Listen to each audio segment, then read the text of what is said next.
vēlreiz apsveicu visus, kas šodien ir paaugstināti. Klausoties šodienas paaugstināšanas ceremonijas runu, es patiešām atcerējos, ka šis ir ārsts, kurš pašlaik strādā kā iekšējās medicīnas speciālists, un es viņu iepriekš esmu satikusi kādā reizē Sunčonā. Toreiz pārdevējs bija apmēram pārdošanas meistars, un es domāju, ka viņš varētu to darīt mēreni. Un varbūt pat pārtraukt, bet redzot, ka viņš ir sasniedzis Harona Rosa līmeni, es domāju, ka viņš neatteiksies. Viņš noteikti dosies uz Royal un Imperial.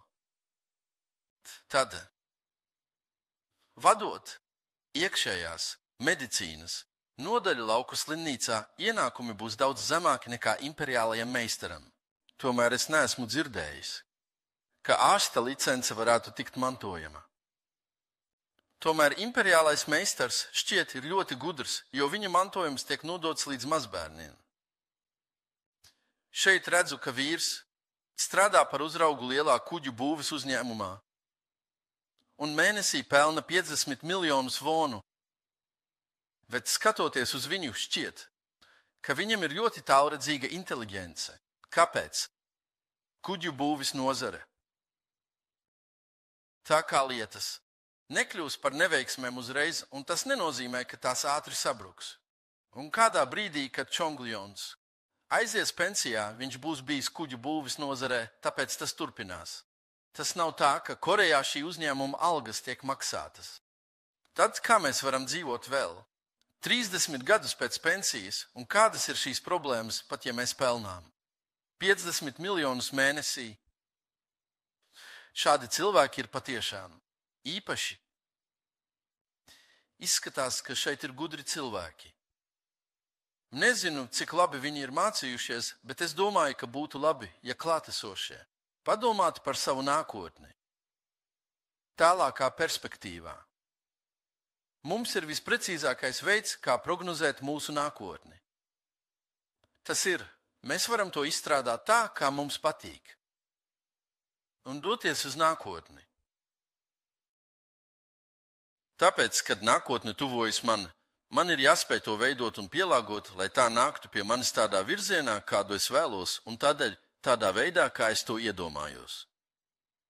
Mēs varam mainīt tagadni, bet tas ir ļoti grūti. Mūsu pašreizējo situāciju uzreiz mainīt ir ļoti grūti. Pagātni mainīt nav iespējams. To nekad nevar mainīt. Pagājušā pagātne. Mēs varam mainīt to, ko varam, un tādējādi mainīt nākotni. Tādējādi mēs izmantojam savu iztēli, lai dotos uz nākotni. Tāpēc es veidoju nākotni. Tā, kā man patīk. Es izstrādāju plānus, es plānoju. Tas nozīmē, ka mēs pārvaldām domas. Tas ir mūsu prātā. Tātad domājiet par to, pagātnes domāšana ir bezjēdzīga un neko nepalīdz. To nevar mainīt. Pašreizējā brīdī es galvenokārt domāju par savām pašreizējām raizēm, ko darīt. Esmu apjucis un domāju, un neko citu nespēju izdarīt. Tomēr, ja mēs virzāmies uz nākotni, mēs varam to mainīt. Dažādos veidos. Ja es mainu lietas un mana nodoma ietekmē nākotni, tā tuvojas man, un mana realitāte mainās. Jūsu nākotne pēc 3, 5 un 10 gadiem, kā arī visa mūža garumā, ir atkarīga no tā, kā jūs iesaistāties tajā. Veids, kā to ietekmēt, ir šodien uzrakstīt savu dzīves scenāriju. Tātad, kad tiek būvēta māja, ir jāzina, kā to projektēt, lai projekts būtu veiksmīgs vai ne. Tātad, plānojot dzīvi, ir jāiekļauj vismaz 4 elementi – labi dzīvot, mīlēt, mācīties un sniegt ieguldījumu. Šie 4 elementi noteikti ir jāiekļauj. Ja māja ir uzcelta bez toaletes vai durvīm, tad tā nav dzīvošanai piemērota. Tāpēc, ja šos 4 pamatelementus iekļausiet, jebkura māja var kļūt par patīkamu un vēlamu māju vietu. Bet tas, kā to iekārtot, ir atkarīgs no jums. Neatkarīgi no tā, vai jūs būvējat 2 stāvu, 3 stāvu vai plašu 1 stāvu ēku, tas ir jūsu ziņā, bet šie 4 elementi ir obligāti. Neatkarīgi no tā, kādu krāsu jūs izvēlaties, šie 4 elementi ir jāiekļauj. Tas ir veids, kā mēs plānojam savu dzīvi. Ja jūs saprotat, kā dzīvot, dzīve nav tik grūta. Visiem ir grūti, un panākumi šķiet grūti sasniedzami. Daudzi domā, ka tikai laimīgi cilvēki gūst panākumus. Nē, tā nav. Ik viens var gūt panākumus, ja vien zina šīs metodes. Tāpēc tas ir panākumu likums. Un, lai to sasniegtu, ir jāizvēlas, kādus līdzekļus izmantot. Ir jāizdara izvēle par līdzekļiem. Ļoti labs līdzeklis. Neatkarīgi no vides, to var izmantot ik viens. Jūs esat izvēlējušies atomu kā līdzekli. Bet vai viss der visiem? Nē, tā nav. Lielākā daļa prasa ievērojamas zināšanas. Bieži vien ir nepieciešams zināšanas vai specializācija, ja vēlies gūt panākumus. Dažos gadījumos ir nepieciešams veikt milzīgus ieguldījumus, sākot no dažiem simtiem miljonu līdz dažiem miljardiem, lai varētu nopelnīt tādu naudu. Ko darīt, ja tādu naudu nav? Tas nav iespējams. Bez tādas specializācijas tas nav iespējams. Bet laimīgā kārtā ir šis atomi elements. Cilvēki ar speciālo pieredzi arī var sasniegt līdzīgus rezultātus, vienkārši pieliekot līdzīgas pūles un strādājot līdzīgā tempā. Nauda nav nepieciešama. Nav nepieciešamas īpašas zināšanas. Vienīgais, kas nepieciešams, ir spēja plānot nākotni. Ja jūs zināt šo panākumu likumu, tad panākt panākumus ir ļoti viegli. Šoreiz es biju Amerikā un Meksikā. Es devos uz Ameriku. Apmeklēju Ņūdžersiju, Atlantu, Čikāgu, Toronto un pēc tam Meksikas galvaspilsētu. Pavadīju apmēram 25 dienas, un man ir liels prieks, ka esmu sajutis, ka starp Ameriku un Kanādu tagad ir siltas attiecības. Tāpēc jau Amerikā ir parādījies Royal Master rietumos, un tagad austrumos ir jauns Royal Master, pat Amerikā.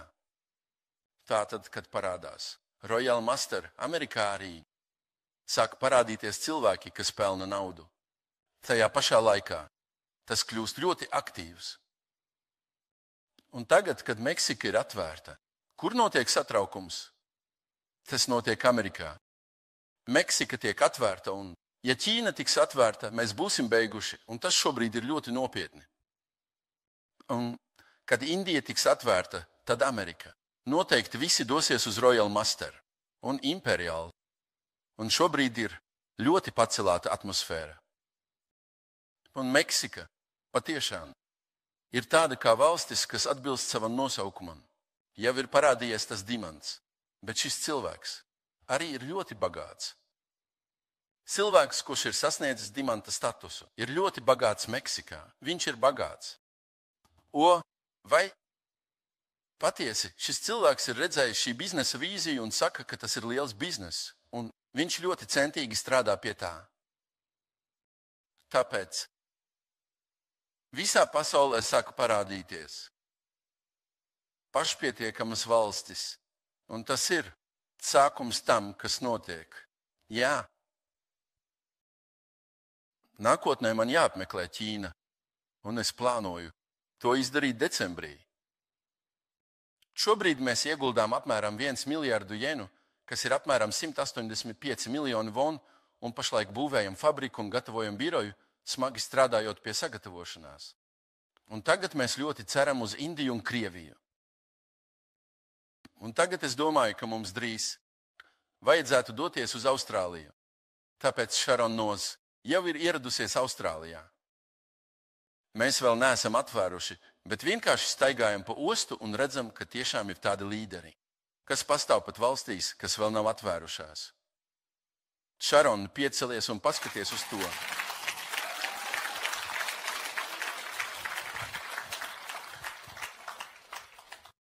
Šeit nav nekādas veiksmes akadēmijas, nav arī vienas dienas semināra. Prezidents nekad nav apmeklējis šo vietu.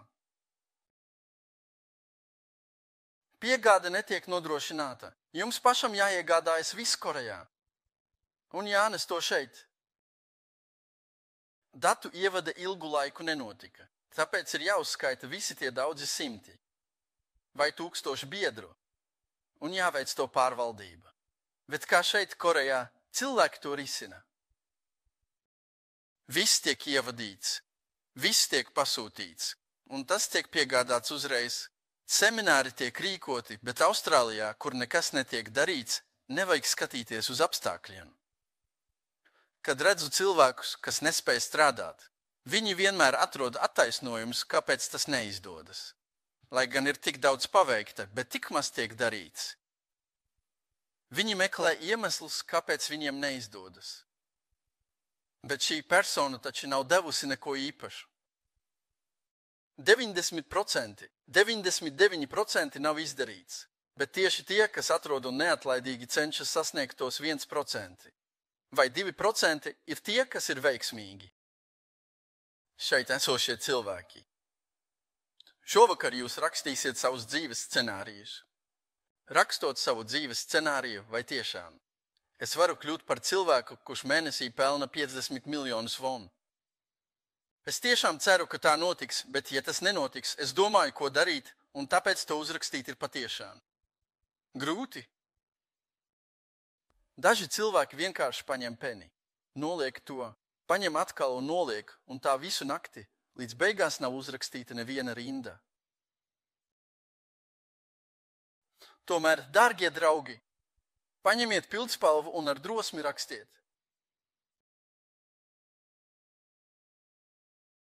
Ja tas prāts nepatīk, tad tiešām nopietni pie tā strādājiet, mainiet savu prātu. Šis jautājums nav vienkārši tāds, ka, tādas domas man nerodas, ir grūti. Grūti rakstīt, un tāpēc to var atstāt novārtā. Jums ir iemesls, kāpēc rakstāt savu dzīves scenāriju. Kāpēc to rakstāt? Tāpēc, lai parādītu to apkārtējiem. Protams, jūs to rakstāt, lai sakārtotu savas domas, bet tas ir jāparāda apkārtējiem. Tāpēc jums ir jāiet pie vīra, sievas, bērniem, vecākiem un jāsaka, es esmu sācis darbu, kurā mēnesī pelnu 5 miljonus won. Mums ir jāizveido sapnis, mums ir cerība. Un jūs to sakāt arī klientiem, ko sastopat. Tikai tā rodas uzņēmēji.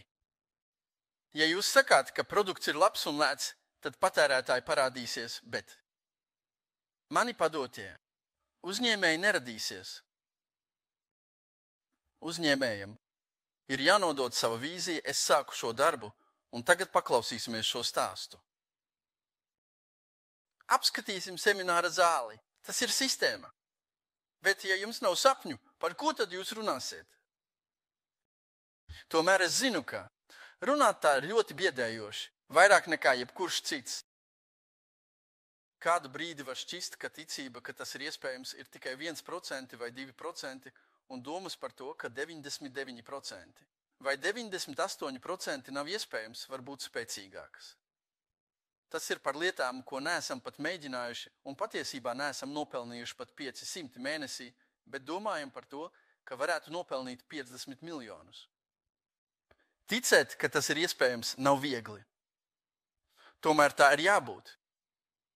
Pirmais ir jāizvērtē ar prātu, vai tiešām ir iespējams nopelnīt 50 miljonus.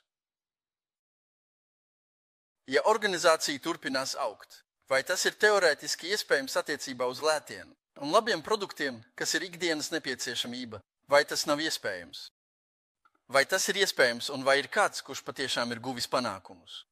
Apskatījāmies un nav arī pierādījumi. Ja tā ir, tad prātā mēs varam to aprēķināt. Tomēr ticība sirdī var būt pavisam cita lieta. Šajā brīdī ir nepieciešama drosme. Pat ja iespējas ir mazas, mums ir jāuzņemas izaicinājums. Cilvēki, kuri veic tikai 100% iespējamos darbus, dzīvo 100% neveiksmīgu dzīvi.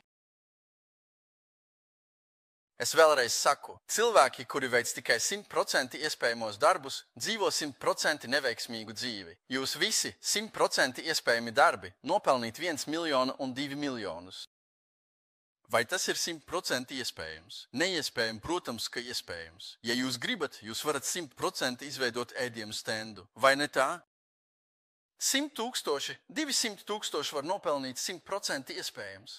Tomēr cilvēki, kuri veic tikai 100% iespējamos darbus, galu galā dzīvo 100% neveiksmīgu dzīvi. Lielākā daļa cilvēku iegūst darbus, kur viņi pelna 2 miljonus, 3 miljonus vai 4 miljonus vonu. Lielākā daļa cilvēku to dara. Pat ja jauniešiem nav darba, 70% no tiem, kas beidz universitāti, kaut kur tomēr atradīs darbu. Pat 200 000, 300 000 vai vismaz 150 000 var tikt ieguldīti. Tāpēc lielākā daļa cilvēku, kuri nodarbojas ar darbiem, kas ir gandrīz garantēti, galu galā dzīvo neveiksmīgu dzīvi. Vai algots darbinieks domā par pensijas plānošanu? Nē, noteikti nē. Tādēļ mums ir jāuzņemas izaicinājumi, jo mazāk iespēju ir gūt panākumus, jo vairāk mums ir jābūt drosmīgiem un jāizdara šie izaicinājumi.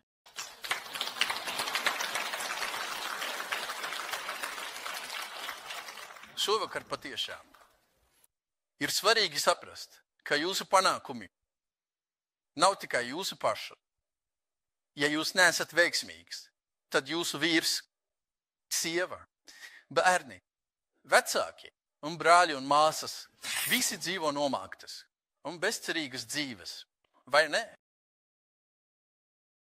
Kāpēc ir jāstrādā katru dienu, lai izdzīvotu, un kāds ir darba mērķis?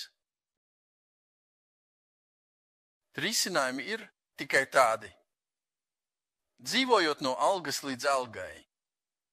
Ja notiek negadījums cilvēkiem, kas pelna strādājot, tas var radīt lielas problēmas.